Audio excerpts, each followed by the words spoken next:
ሰላም ሰላም ጤና ይስጥልን እንደምትቆያችሁ የተከበራችሁ ውድና ውድ ተመልካቾቻችን ዜና እናሰማችኋለን። ከዜናዎቹ ጋር አብራችሁ ቆይታ ማድረገው ሜሮን ጊፖኔ ከመላው ስቱዲዮ ባለሙያዎች ጋር አብረን በመቆየት ነው። እስከ ዜናችን ፍጻሜ ድረስ አብራችሁ እንድትቆዩ በአክብሮት እንጠይቃለን። ቀዳሚ ወዳደረግናቸው ዜናዎች እናልፋለን።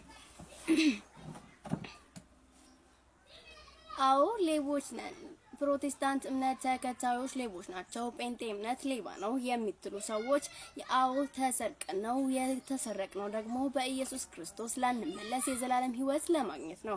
በስሙ የሚያምን የዘላለም ሕይወት እንዲኖረው እንጂ እንዳይጠፋ እንዲያ ልጁን እስኪሰጥ ድረስ እንዲወደደን የናዝሬቱ ጌታ እግዚአብሔር ልቦናችንን አይምሯችንን ሕሊናችንንም ጭምር ሰርቀዋል ሲሉ የፕሮቴስታንት እምነት ተከታዮች ተናግረዋል። ሌባ መባል ለኛ ምንም ማለት አይደለም። የተሰረቅነው በውዱ አባታችን በኢየሱስ ክርስቶስ ነው። ሕሊናችንን ጭምር ነው የሰረቀው። መሰረቅ የምትፈልጉ ሰዎች ካላችሁ እንሰርቃችኋለን። ወንጌል እኛ የኢየሱስ ክርስቶስ ልጆች ነን።